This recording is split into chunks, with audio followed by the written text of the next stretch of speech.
Good afternoon, and I welcome you all to this meeting of the South Wales Fire and Rescue Authority.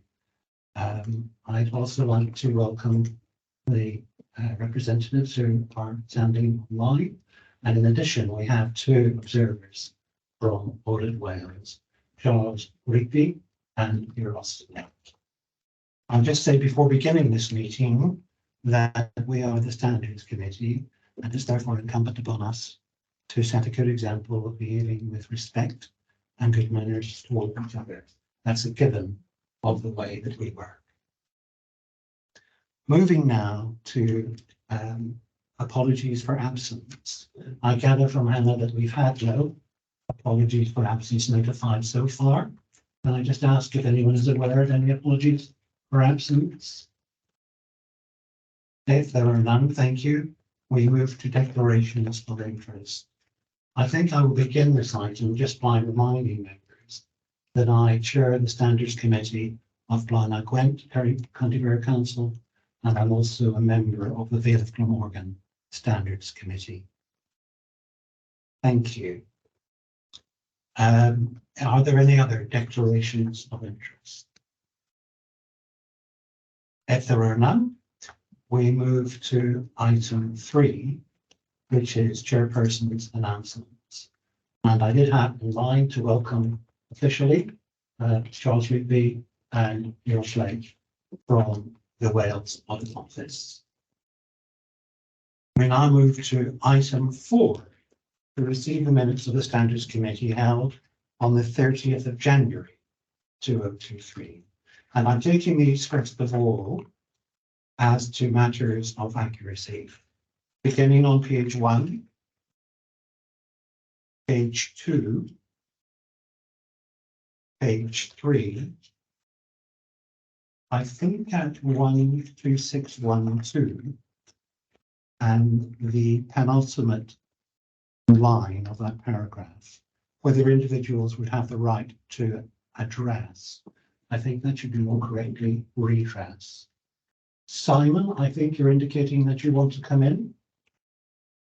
I was just about to make exactly the same point, but you beat me to it. Thank you. Moving then to page 4, and still on matters of accuracy, page 5, and finally page 6. And then looking at these minutes again, for matters arising, which are not otherwise covered on the main agenda. I think I will first of all reference the issue at 123, and that of the PEN report. Officers agreed to provide an update on the PEN report and its origins at the next meeting. It's my understanding that monitoring officers centrally provided a response to a consultation on the PEN report from Welsh Government. And I think you were all provided with a copy of that response. Perhaps I could ask Garrett and Sarah if there are any further updates. Yes, thank you, Chair. I had sight of the copy of the draft response that was put forward. It was a decision taken at the Old Wales Monitoring Officers Group that a single response would be put forward by the Monitoring Officers Group on behalf of all authorities. I did get sight of the draft response that was proposed, but I haven't had sight of the final response that was submitted. There is a Monitoring Officers Group meeting a week Friday. I can raise it there and see, or I can certainly ask the question if the formal response did go in and if we can get sight of that. But if I don't get anything before then, I'll raise it at the meeting and get a formal confirmation of the response that was circulated. I think from what I saw with the draft response, it was pretty much in agreement with the majority of the areas that were raised in the consultation process, but obviously giving more of a narrative feedback as well. So as soon as I've got sight of that final response, I can get that circulated to all members. Thank you. I'm aware from other standards committees that of the final response that did go in. So I don't think there should be any objection in principle to you obtaining a copy and circulating it to all members of the committee. I think everyone should be properly informed as to what's actually gone in on behalf of all the members present.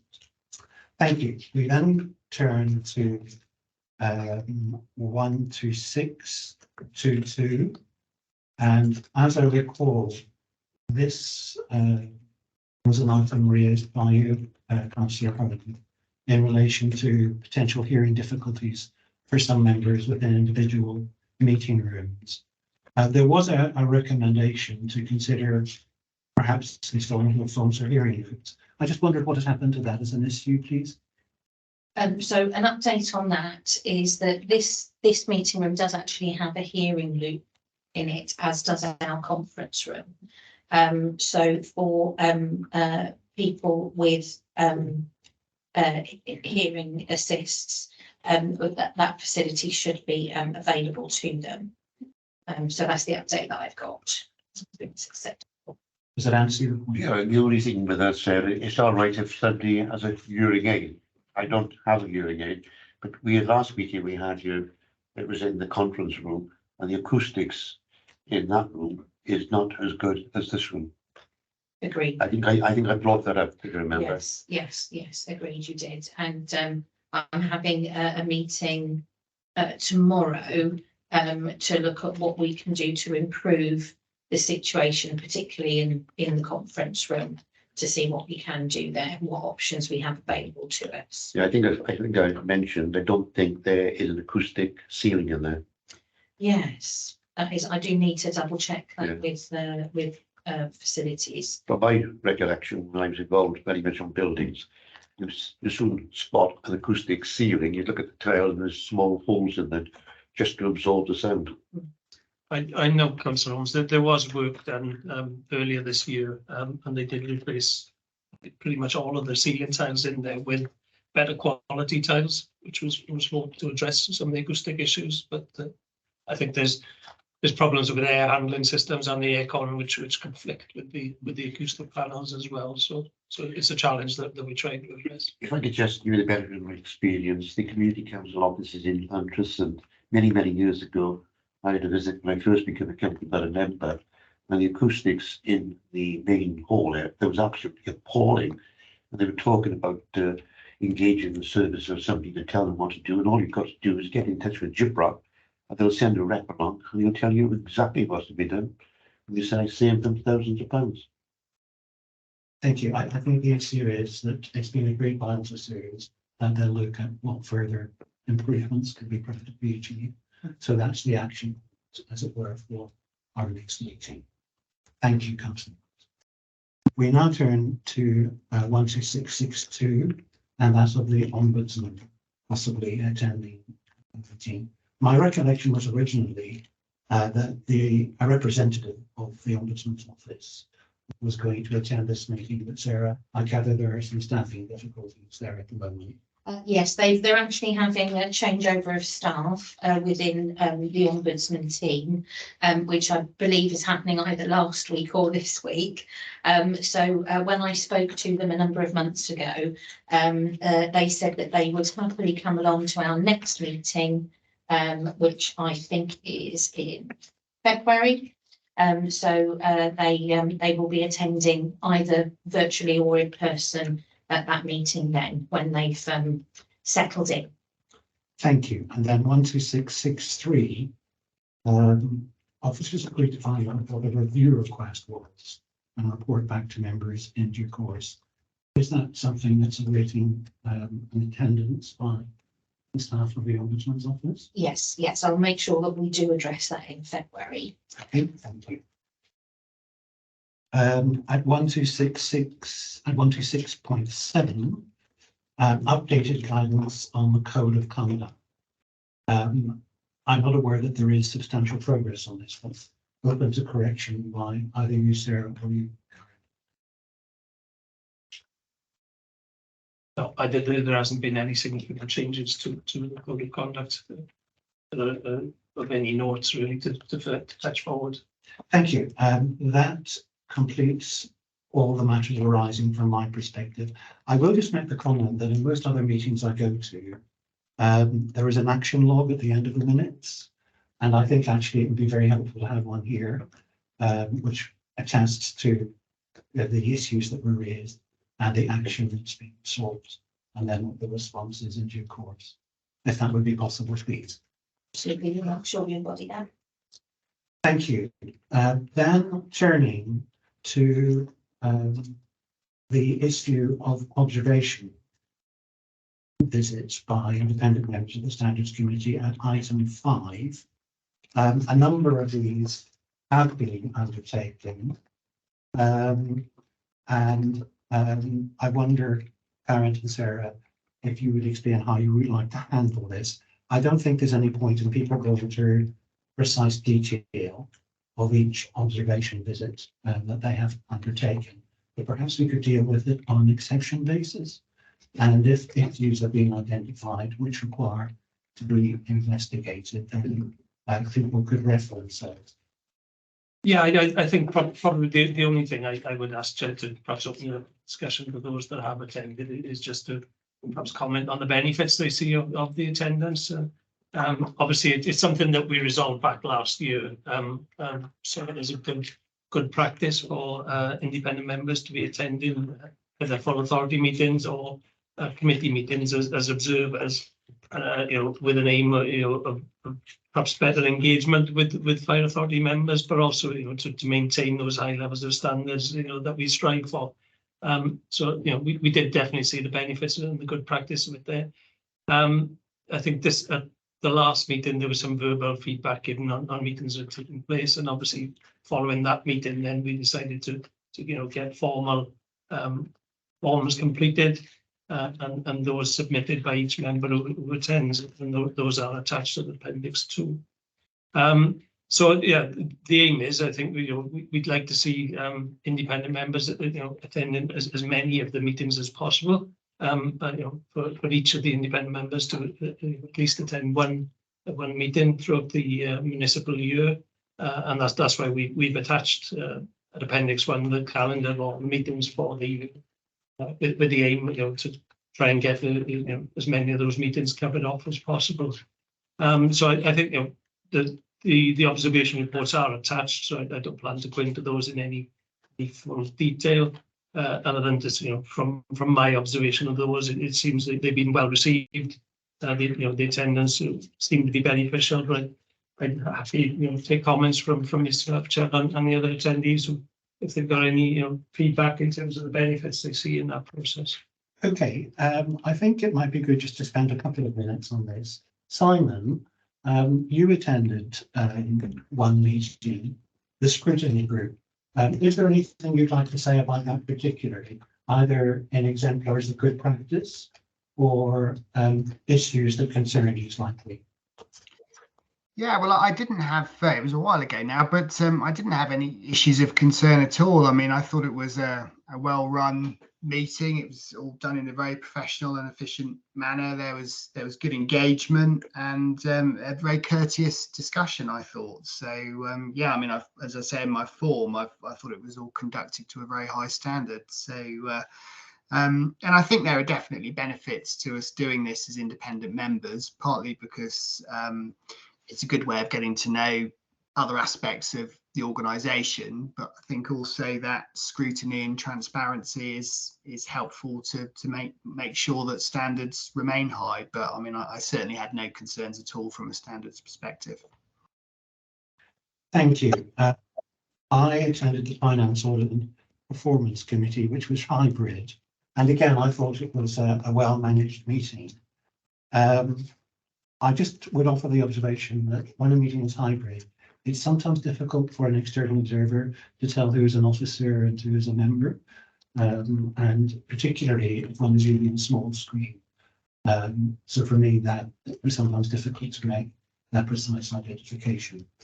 The other thing that I will say is it's not clear to me if the authority has a procedure for members of the public to speak at any of their meetings. And I just wondered if you could clarify that for me. Yeah, something we updated the authority's constitution back last year. It was approved by the Fire Authority in December last year, the amended constitution. The scheme of delegations was later approved, I think, in February or March last year, and with the aim that both documents then would go live in the new municipal year, so from the AGM of this year. So that was all done and complete.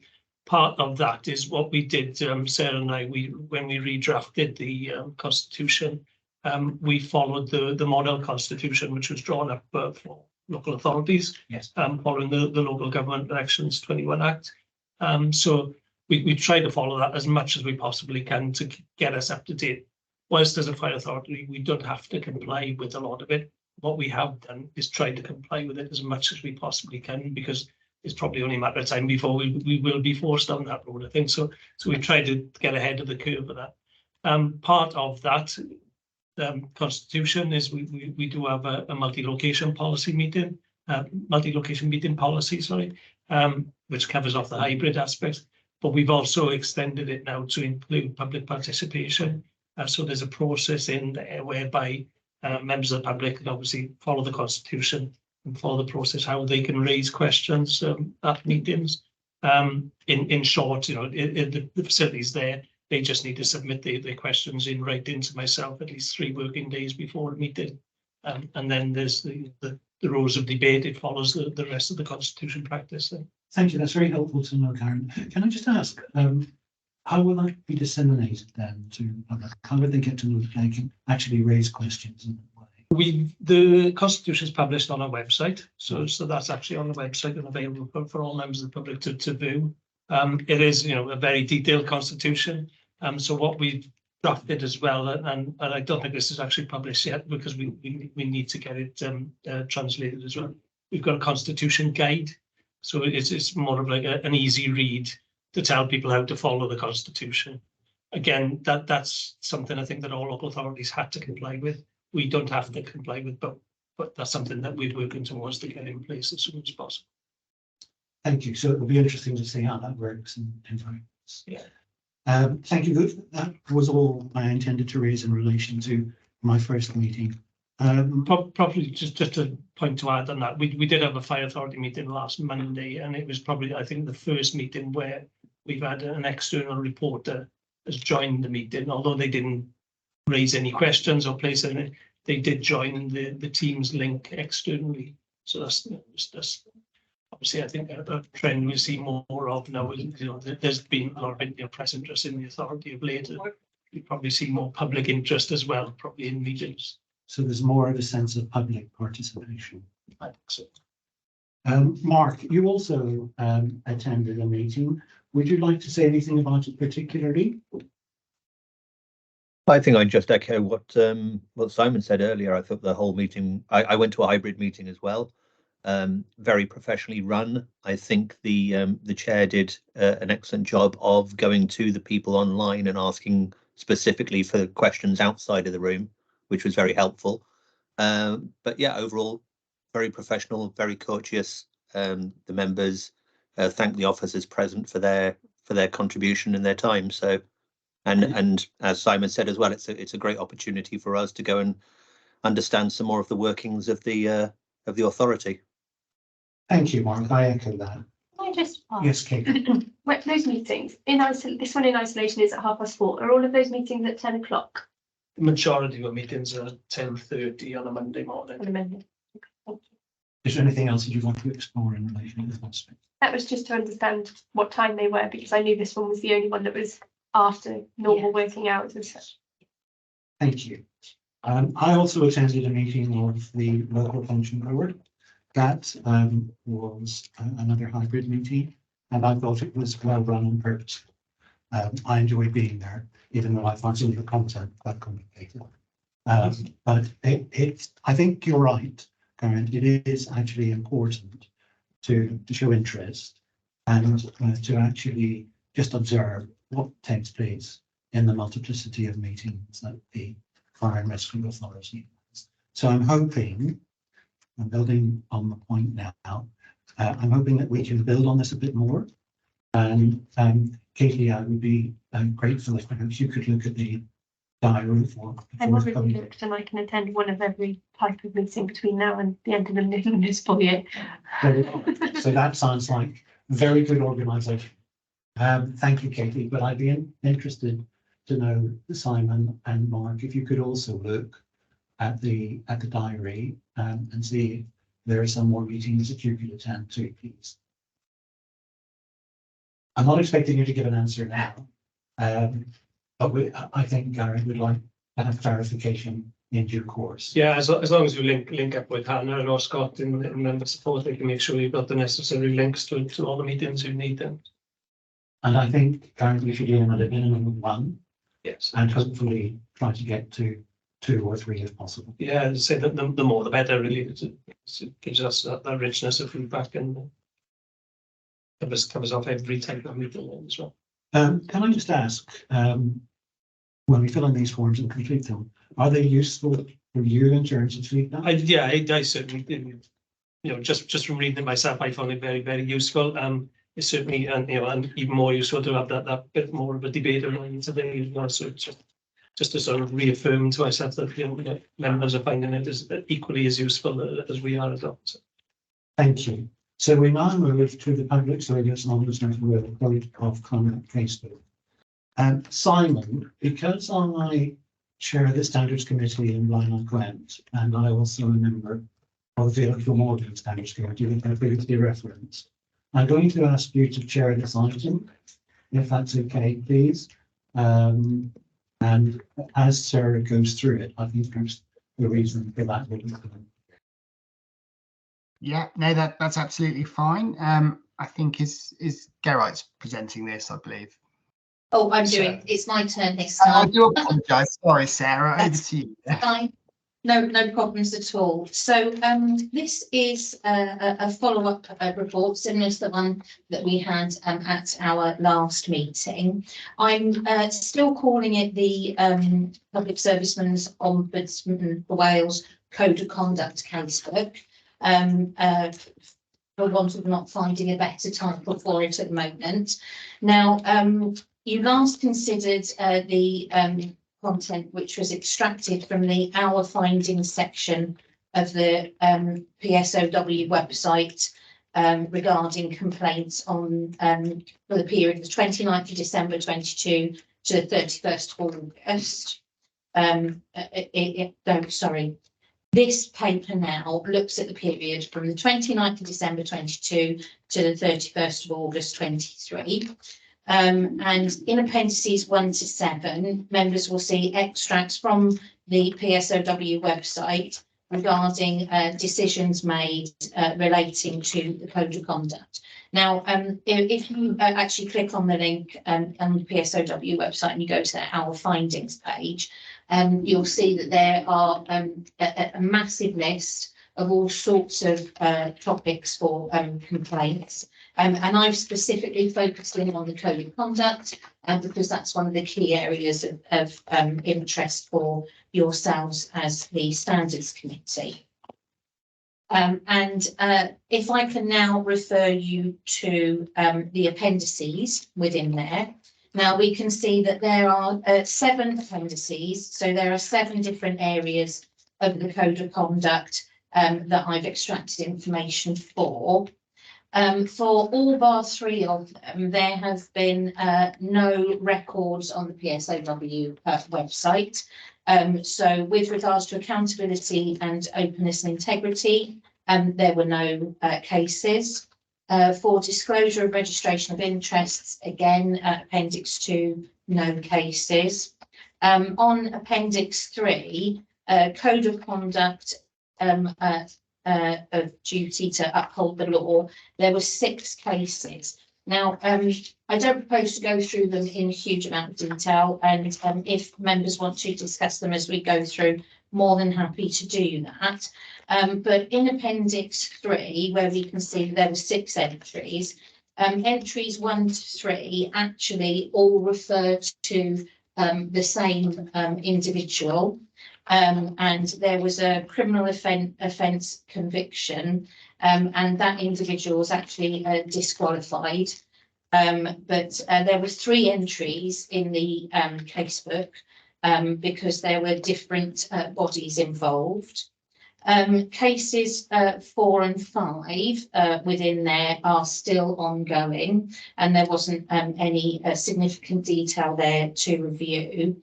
And then on case 6 there, which you can find on page 52 of this report, there was a complaint around the clerk of the board and some queries around the legitimacy of them holding the position. The individual that was placed against is now retired from public life, so there's no further action there. Moving on to Appendix 4, Code of Conduct Integrity, no cases there. There was one case of conduct regarding objectivity and propriety. Apologies for that, it's a bit of a mouthful. And then Appendix 6 with promotion of equality and respect. This is where the majority of cases were, and there appears to be no duplications in that area. One of the cases was around an aggressive interaction over parking, but no further action was taken on that one. There was another one around respect. 2 of those separate cases are ongoing. One case was around use of social media. Another one was ended up with a member self-referring themselves for using bad language, and that resulted in a public apology. There was case number 7 on there was regarding someone videoing an interaction that they had with an individual and sharing that on social media. There was a public apology resulting from that, and the individual resigned. And then the 8th case, there were claims of bullying and disrespectful behaviour, which were forwarded to the Ombudsman, but no further action was taken because it was felt by the investigating body that it came within freedom of speech. So those were the cases that we can see. Again, we can see that the majority of those are over promotion of equality and respect. But I'm happy to engage in any discussion with members, but I think that gives us a flavour. I switched off. Give it a bit. Thanks, Sarah. That's a really helpful summary. So we're being asked to note the report. Does anybody have any comments or observations about any of the individual cases or about any wider issues?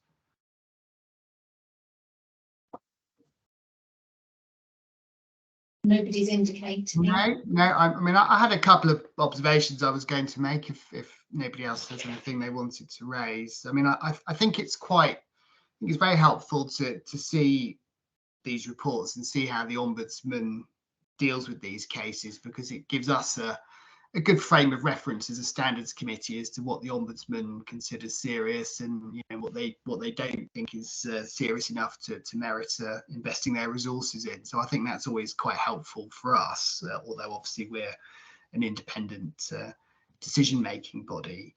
And in terms of the cases themselves, I thought there was quite an interesting theme with social media, because there were a couple of cases involving social media where I think the Ombudsman found there was either a breach of the code or there would have been a breach of the code if the individual concerned hadn't resigned as a member.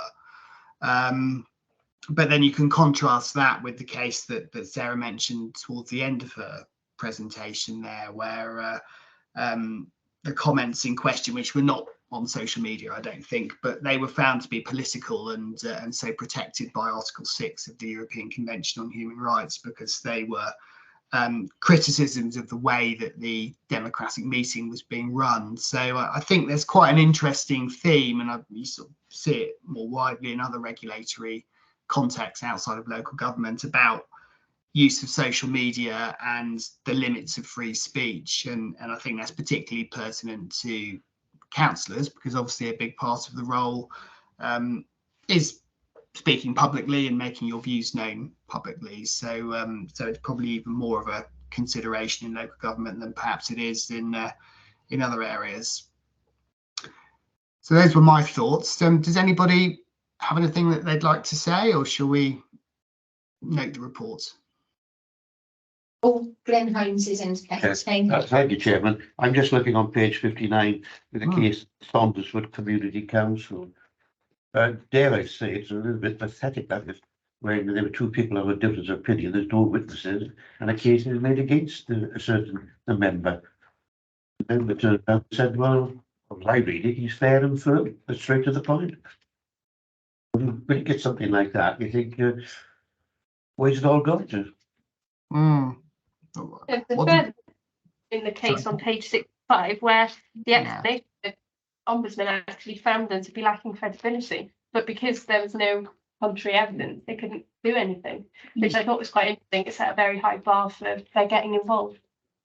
Yeah, I think that's a good point. I mean, I've often thought that about the Ombudsman generally when we've looked at these cases in the past, that, as you say, they do seem to have quite a high bar as to what they think merits investigation. So I mean, that's quite interesting in its own right. It's complainant engagement as well, because if you don't get involved, they make the complaints initially, but if they don't then get involved in the process going forward, the Ombudsman anything with it. There were a couple of cases referred to in here where they couldn't go any further forward because they didn't have the information they needed. Yeah, absolutely. And I suppose if the complainant's not prepared to go any further, then there's a lack of evidence, and probably doesn't leave the Ombudsman with much choice. But no, that's an interesting point. Yeah, well, if I could just expand a little bit, if a manager is very firm but also very fair, somebody could allege that he's bullying. That sort of thing has happened to me, and there were plenty of witnesses around, and the determination was that Glenn Holmes was not bullying, far from it. Yeah. Okay. Thank you for those comments. Would anyone else like to add anything? Or shall we note the reports? Is everyone happy that we do that?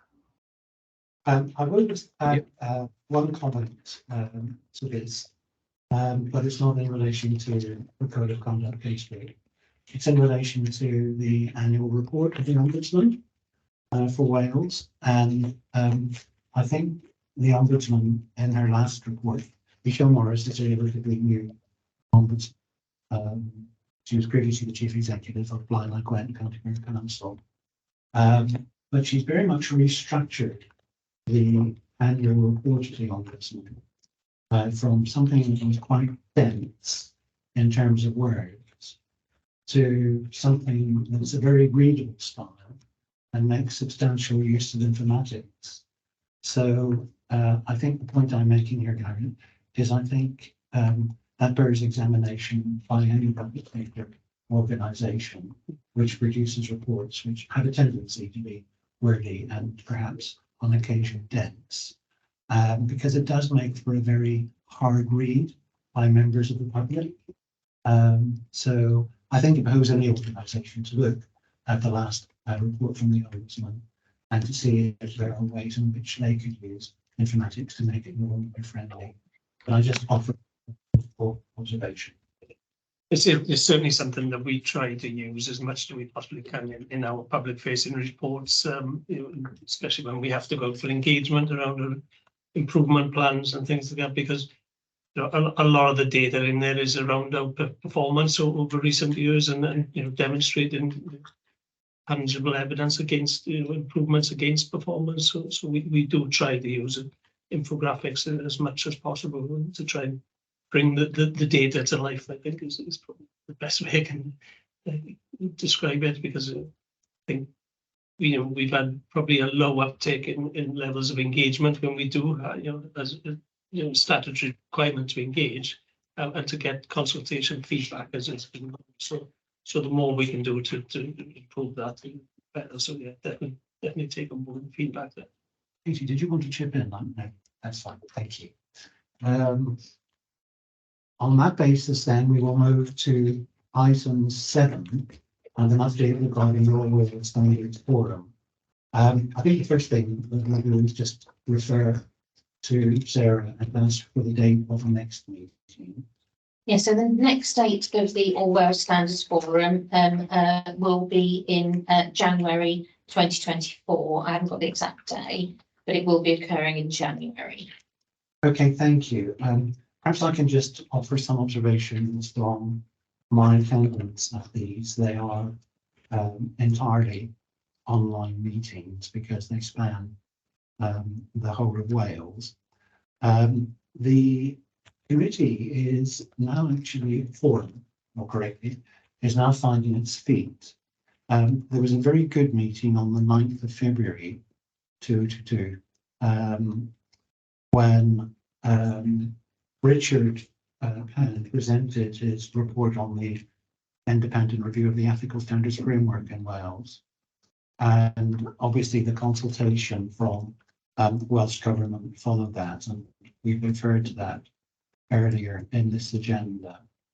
It is very well attended. I think there are representatives from all the standards committees in Wales, or almost all of them. Terms of reference have now been agreed, and the committee will be meeting twice each year. I don't think I've got anything substantive to report other than those observations. I think the forum is still finding its feet, and at the moment it seems to be trying to deal with agendas which are rather lengthy, and perhaps perhaps the agendas will need to be shortened, or the frequency of meetings will need to be increased.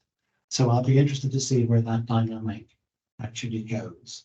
But I think on that basis, I'll pause unless anyone wants to ask me anything specifically.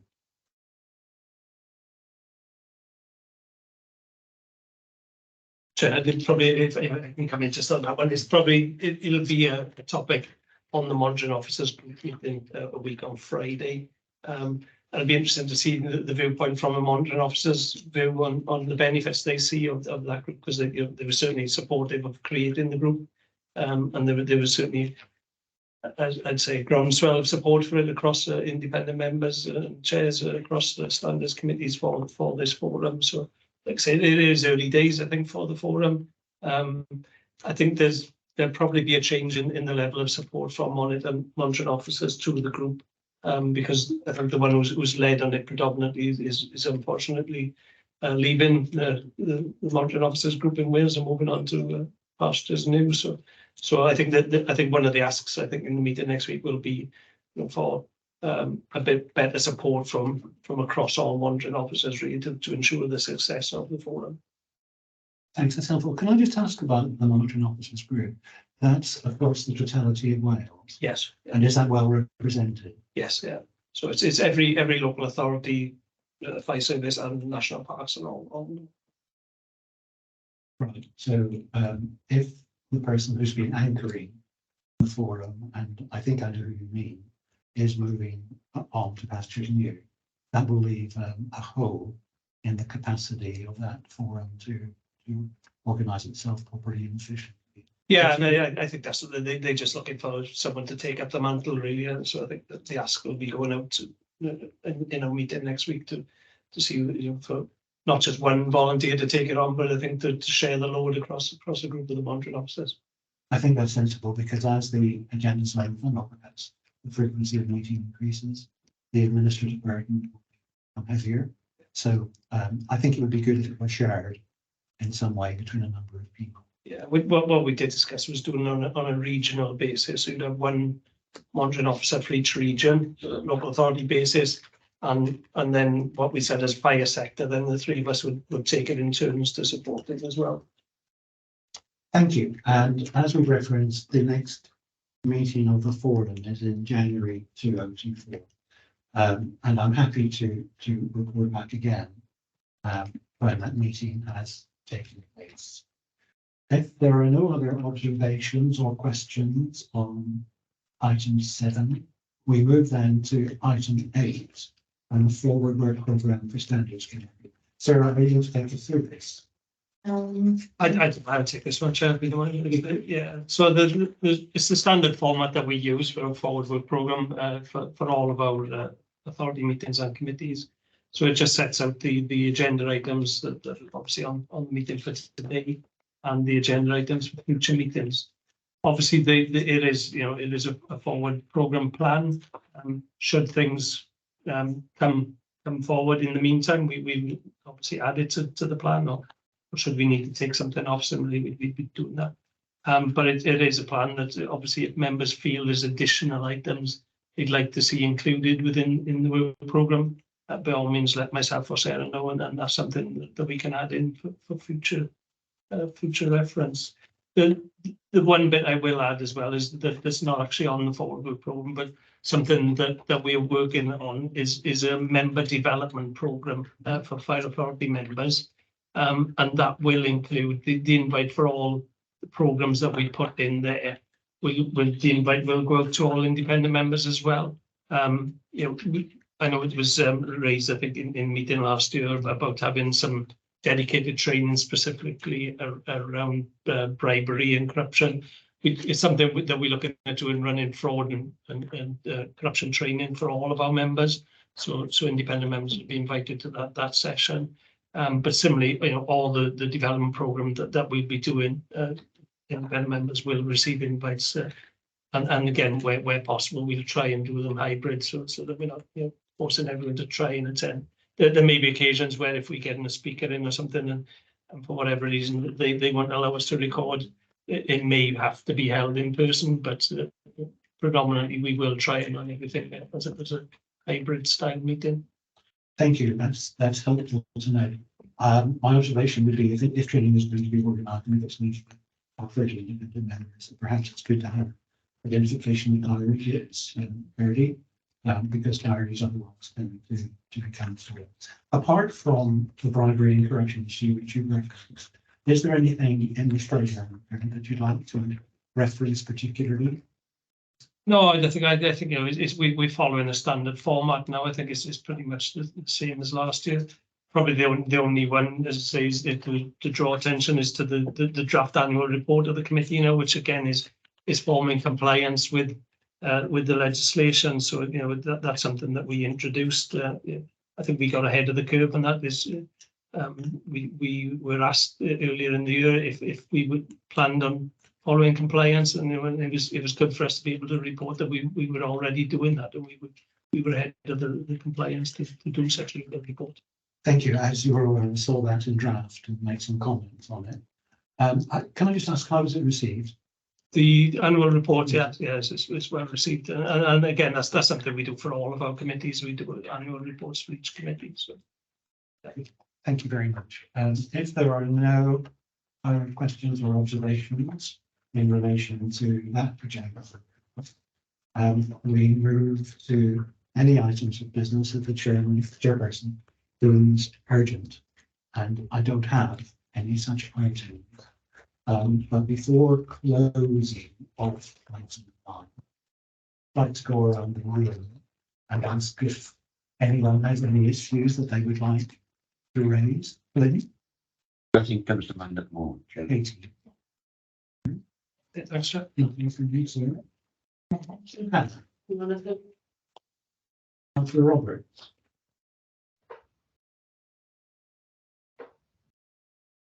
Sorry, I couldn't hear you.